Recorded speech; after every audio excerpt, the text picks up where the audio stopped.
Hello friends, Namaskar, good evening. Once again you are welcome in our spoken as well as motivational English class. So पिछले session में जैसा कि हमने जिक्र किया था कि जो ग्रामर है ऑलमोस्ट सेम होती है सभी भाषाओं की, किंतु थोड़ा थोड़ा फर्क होता है। अभी मैं 5-6 बुक्स मैंने देखी है स्पेशली इसके लिए, जिसमें वावल और कॉन्सोनेंट्स जो थे उनको डिफाइन किया गया था, उनको एक्सप्लेन किया गया था, लेकिन ऑलमोस्ट उनमें गलत था। एक्चुअली हिंदी और इंग्लिश में जब बात आती है वर्णमाला की, when we talk about the alphabet and letters, there is a little difference. Hindi में आप पढ़ते हैं कि स्वर जो है वो अपने आप में पूर्ण है और व्यंजन वो वर्ण है जिनको अन्य वर्णों की सहायता से यानी स्वर की सहायता से बोला जाता है। लेकिन हमारे इंग्लिश के अंदर जो 26 की 26 साउंड्स हैं सभी अपने आप में पूर्ण है, कोई आदि अक्षर नहीं है। इंग्लिश में आधा अक्षर नहीं है। हाँ, बाकी कुछ चीजें जो आप कहते हैं कि हिंदी से इंग्लिश बनाते हैं वो हम आगे डिस्कशन करेंगे। फिलहाल इसी बात को आगे लेते हैं जहां से हमने छोड़ी थी कि English alphabet is further divided into 2 categories as mentioned below, vowels and consonants. अब हिंदी का वॉवल्स और कॉन्सोनेंट्स अलग है और इंग्लिश का अलग है। अब इंग्लिश में देखिए क्या लिखा है कि vowels and consonants in the same way, ये तो है 26 में से out of 26। In the same way, इसी तरीके से ब्रिटिश आर की जो रिसीव्ड प्रोनाउंसिएशन हमारी स्टैंडर्ड इंग्लिश जिसको हम बोलते हैं हैज 44 साउंड्स इन ऑल। इसमें 44 ध्वनियां होती है।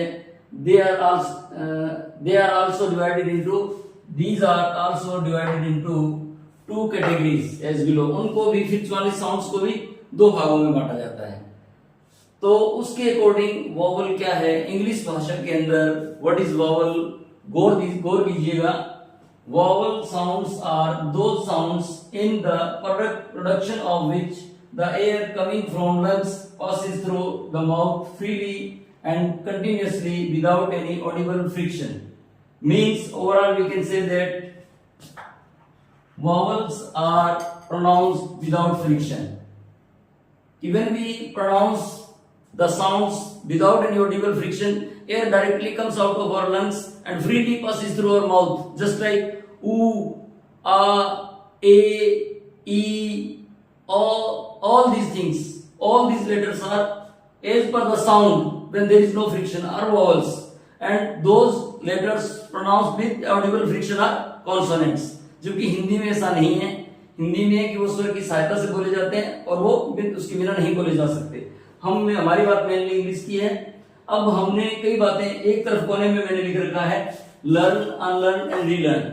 ये इसलिए लिखा था ताकि थोड़ी देर बाद में ये कहीं दिमाग से न निकल जाए, आउट ना हो जाए। लर्न मीन्स हमने सीखा, पहले हमने सीखा है, अलग अलग टीचर से सीखा है, अलग अलग तरीके से सीखा है। फिर जरूरी क्या है कि हम उस बात के ऊपर अटक जाते हैं कि जी हमें तो ये बताया गया, और इस बात के कारण बड़ी दिक्कत होती है दोबारा से सीखने में। ठीक उसी प्रकार जैसे एक गिलास भरा हुआ है पानी का, अगर उसमें हम और पानी डालना चाहते हैं तो उसे खाली करना होगा। Then unlearn, unlearn is must, you learn, that's great. Unlearn, जो गलत सीखा था उसको अनलर्न कीजिए, उसको छोड़ दीजिए। एंड देन रीलर्न, उसके अंदर फिर से दोबारा से जो नई चीज ऐड हुई है उसको ऐड कीजिए, नए ज्ञान को उसमें शामिल कीजिए। तो ये मेरे ख्याल से समझा गया होगा कि ये 44 में भी 2 बार हमने डिवाइड किया और 26 में भी। 26 में you know A, E, I, O, U, हर कोई जानता है कि वावल्स 5 होते हैं, लेकिन इसके अंदर वावल्स और कॉन्सोनेंट्स की मात्रा जब 44 की होगी तो definitely when they are 44 in total sounds, there may be different vowels and consonant sounds. So we will discuss about all these vowels and consonants. But before I would like to say that be ready for unlearn please. जो भी गलत सीखा हो उसको जड़ें जो जम चुकी है दिमाग में। Suppose my teacher in the beginning when I was in 6th class, I begin from ABC. My teacher called gerund as grund. मेरे अध्यापक जिरंड को ग्रूंड बोला करते थे, लेकिन बाद में मुझे पता चला कि इट्स जिरंड, तो मैंने जिरंड एक्सेप्ट कर लिया। तो हमें बहुत सी चीजें एक्सेप्ट करनी होगी उसके साथ साथ। तो इससे आगे बढ़ते हैं कि वावल के बाद कॉन्सोनेंट्स क्या है और किस तरीके से भाषा को सीखा जा सकता है। यहाँ मैंने एक वर्ड और लिख रखा है स्किल्स। हर भाषा के लिए स्किल होती है, इंग्लिश के लिए भी ऐसी स्किल है। हम पहले स्किल को जान लेंगे, वो स्किल क्या है, ताकि उसके बाद उसको समझना और इजी हो जाए। I think you all have pen and papers with you, please note जरूर करते रहा करें।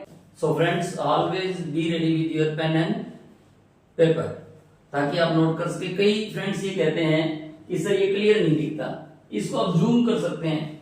फिलहाल हमारे पास फैसिलिटीज कम है, हम जल्दी इसको अपग्रेड कर देंगे, लेकिन तब तक आप इसको जूम करके, पॉज करके, जूम करके देख सकते हैं, आपको क्लियर दिखाई देगा।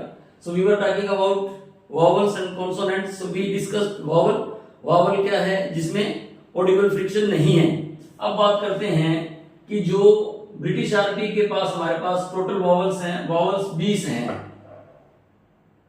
The total in number of vowels are 20 and these vowels are further divided into two categories. In vowels को फिर आगे दो भागों में बांटा जाता है। One is pure vowel and second one is vowel glides, या फिर इनको monophthongs भी बोलते हैं। mono means single, thong means sound, यानी कि single sounded vowels, single sounded letters, and these are vowel glides or diphthongs. Di means two, thongs means sound, double sounded letters or single sounded letters. These are total 20 vowels we have in British RP. कई बार आप उलझ जाते हैं, तो अभी एक बार मैं आपको इसलिए क्लियर कर रहा हूं कि इसके बाद हम जो आपका 5 और 21 वाला सीखे हैं उसी के अकॉर्डिंग चलेंगे। लेकिन फिलहाल आपको जानकारी हो जाए प्रोनाउंसिएशन की, स्पेशली कि सर प्रोनाउंसिएशन का पता कैसे लगे, how we can pronounce right each and every word. So it's must to have some knowledge about all these things. This is called linguistics or phonetics. Phonetics is a part of linguistics. इसके बाद vowel तो हमने समझ लिया कि जिसके अंदर हवा सीधी air directly comes out of our lungs and passes through mouth without any audible friction are vowels. And what are consonants? A consonant sound may be defined a sound which is produced with an audible friction. यानी कि consonant sound जो है उसमें Audible friction होगा ही होगा, बिना friction के नहीं बोली जा सकती। जैसे आपको विशुद्ध बोलते हैं but, there is a friction, put, there is a friction, church, might, right, talk, many sort of, that's why it's written the friction is varies from consonant to consonant. हर कॉन्सोनेंट का फ्रिक्शन अलग अलग है।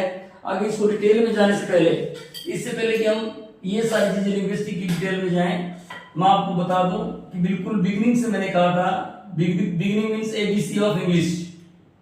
बिल्कुल यहां से start करेंगे जहां से हर बच्चा, हर बड़ा, हर साथी जो सीखना चाहता है, जिसको मात्र एबीसी का ज्ञान है, आगे नॉलेज नहीं है, वो भी इसको सीख करके इंग्लिश जान सके। इसलिए हमने लिखा कि एन इजी वे, इसको आसान तरीके से कितना आसानी से बना दीजिए। I promise you, I would like to say that English is the easiest language of the world. दुनिया की इससे आसान भाषा नहीं है, ये मन में गांठ बांध ले, इसलिए सारी दुनिया इसको बोले जा रही है। और लैंग्वेज डिफिकल्ट है, मानता हूं।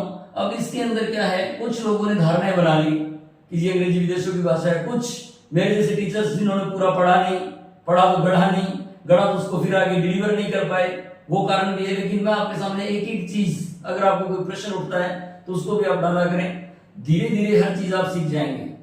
बहुत सी चीजें ऐसी है, कई लोग तो सिर्फ रट्टा लगवाते हैं कि जी सी को क्या कब बोला जाए, स कब बोला जाए, तो बोल देते हैं कि सी के बाद ई आई और वाई आए तो स बोल दो जी, अदरवाइज क्या बोल दो जी।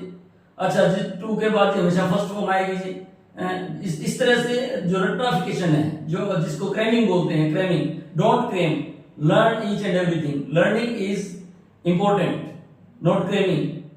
तो क्रैमिंग को छोड़ करके लर्निंग कीजिए। अब तक हमने जितना किया है, आई होप आपने नोटबुक लगा ली होगी और उस नोटबुक के अंदर आपने अच्छे से इसको रिपीट लिखना शुरू कर दिया होगा और रिपीट भी कर रहे होंगे। जो चीज समझ नहीं उसको अंडरलाइन कर लीजिए। हो सकता है जल्दी आप लोग, कुछ लोग मिलकर के अगर कोई सेमिनार करना चाहे किसी मेरे पास या किसी स्कूल में या कहीं भी, तो हम मिलकर के इसके ऊपर घंटे, 2 घंटे, 4 घंटे का सेमिनार भी कर सकते हैं, जिसमें बहुत सारी क्यूरीज हमारी जो है वो क्लियर हो सकती है। मैं एक बार फिर कहना चाहूंगा, good better best, not till the rest, good better best, not till the rest, up to good become better and better become best. So believe in the best and you must be achieve the target and you will be the best at your target. In English, learning English, especially I promise you I will teach you each and everything. So enough for the day. Good night, Shabba khair. Thank you.